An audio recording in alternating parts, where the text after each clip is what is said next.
дека е така.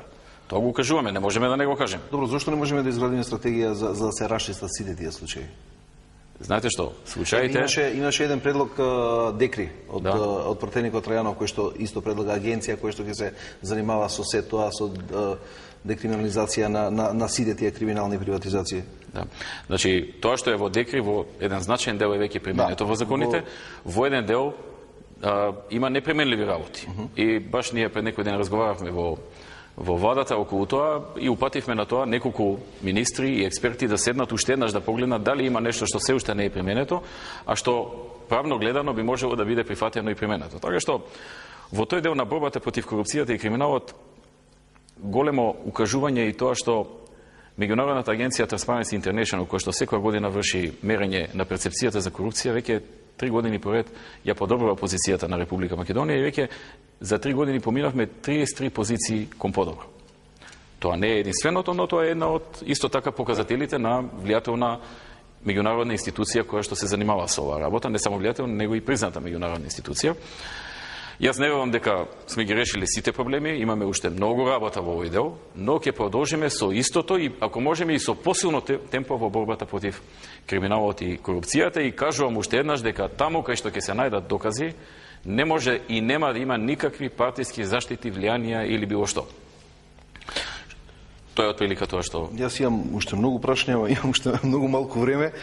Не отворивме ништо околу парламентот и она што е последната слика во почетокот, кој ви реков дали може да ни се случи да ги нарушиме политичките критериуми и она што имаме едно достигнување па да почнеме да се враќаме назад, бојкотот на опозицијата на парламентот, целиот тој пакет. Мене ми е жал што СДСМ е партија, особено кога е Бранко... на координациите.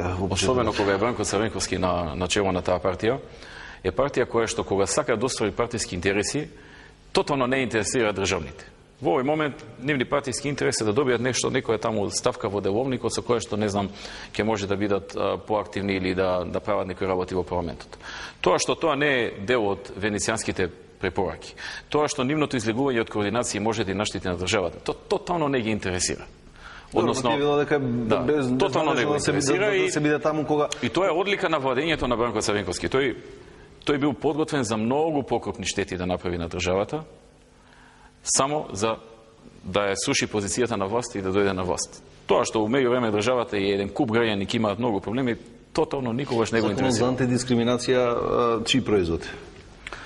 Законот за антидискриминација е проект кој што и така и прифатен во Европската унија, кој што е чекор напред во Република Македонија. Ние до сега немавме закон за антидискриминација. Ние сега прв пат добивме закон за антидискриминација кој што е целосно согласен со европските стандарди и тоа го признае еден куп невладени организации и само кај едно делче во тој закон има различни мислења. Значи, од цел закон кој што не знам колку страни е и многу членови, ставови и така натаму. Имаше тука и преписка од Фулеј и писма, па имаше, ќе го обяснам. Значи, од не знам 100 страни или колку е, не знам, напамет зборан закон, нема никаква забелешка, само една има во делот на антидискриминација за хомосексуалците.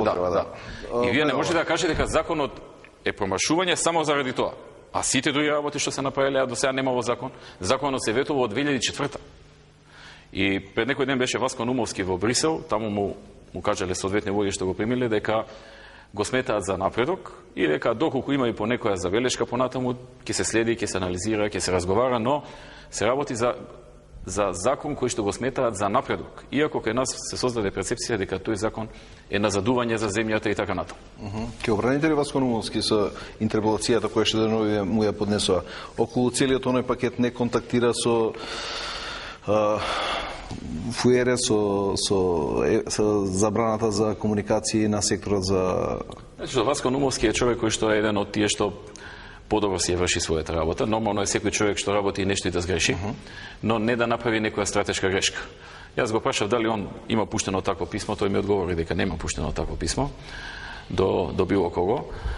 Тој најдобро ќе си ги каже работите во парламентот и нормална работа е во една демократија да има и интерпелации, да има напади од опозицијата. Впрочем, ние сме политичари, не сме политичари во некоја држава која што е, не знам, со еднопартиски систем, па да немате напади. Ние сме политичари во држава во која што има силно развиена демократија, опозиција, така што тоа е една нормална работа. Секој си одговара за своите постапки, но мислам дека Васко Наумовски е еден од оние кои што откако влезе во ресорот потпредседател на влада за секторот за европски интеграции, навистина да чувствуваме напредок. Гледаме силно негово работење. Понекогаш може би има и некоја грешка, но гледаме каков е степенот на таа грешка. Сите ние правиме грешки, но важно е да не се направат стратешки грешки. Такви до сега мислам дека не се направи. Се плаши ли Груевски? Вие постојано правите испитувања, претпоставувам, некои излегуваат во јавност, некои не излегуваат во јавност, кога денеска би имале избори. Каде е ВМРО ДПМН? Зависноста од рейтинг листите и се плаши ли од топење на рейтингот? Знаете што, мене ми е во прв план, додека сме на власт, што ќе направиме. Дали ќе ги спроведиме проектите што сме ги ветиле, дали ќе направиме добри дела, како ќе биде рейтингот е на второ место. Нормално дека на секој политичар му е важно какво е мислењето на другите за него. Тоа не може тоа би било чудно, тоа би било чудно да не му е важно, но на прво место ни е тоа што сме го ветиле. Да излеземе со чист образ еден ден, независно ќе изгубиме или ќе победиме која година, што година и така натаму, значи ирелевантно, кога ќе дојде време за соочување со граѓаните, да излеземе со чист образ и да кажеме ова што ви го ветивме, тоа, да речеме 80-90% сме го завршиле, ако можеме и повеќе од тоа. Надвор од тоа сме завршиле плюс тоа и тоа. Па сега вие судите, гледате како работиме според програма и се држиме тоа што сме го ветиле да го оствариме. Тоа е за прв пат во Македонија. Порано програмите биле нешто како брошурка некоја која што треба да се мафта на митинзи и така натаму. Сега за прв пат имаме програми кои што цврсто се држи одредена владеачка кандидатура и се труди со сите сили и од петни жили да ја исполни. Тоа што го ветила на граѓаните. Понекогаш дури некои што не ја прочитале програмата се чудат во сред мандат зошто нешто правиме, не прочитале дека тоа ние сме го ставиле во програмата. Така што тоа ни е број еден. Затоа што јас планирам да живеам во оваа држава и оној момент кога ќе го завршам мандатот, независно како, во која форма и на кој начин, јас сакам да имам чист образ. Јас што и да работам, ако излезам од позицијата премиер со мислење дека тоа што го ветувам не го остварувам, во било кое мое друго работење во иднина луѓето нема да ми веруваат. Дали ќе одам во, не знам, бизнис, дали во академска работа, дали во политика, дали во било што. Што и да направам, ако имам имидж како што има сега Бранко Црвенковски дека не ги остварувам ветувањата, јас ќе имам проблем. И јас не сакам да го имам тој проблем. Јас сакам да си го задржам она како што почнав. Тоа што ќе го ветам, да направам се што е во моја мог да го исполнам и од ветувањата најголем дел да бидат остварени. И така ќе продолжам. Само уште едно прашање, почнавме со името, да завршиме со името и евроинтегративните процеси на Македонија. Имаме ли рокови тука? Спомна јуни, па спомна влезот во НАТО. Со што ги врзувате рокови? Многу е тешко да кажете рокови кога чекате од другата страна што ќе се согласи, што нема да се согласи, чекате од медијаторот кога ќе даде, кога нема да даде предлог.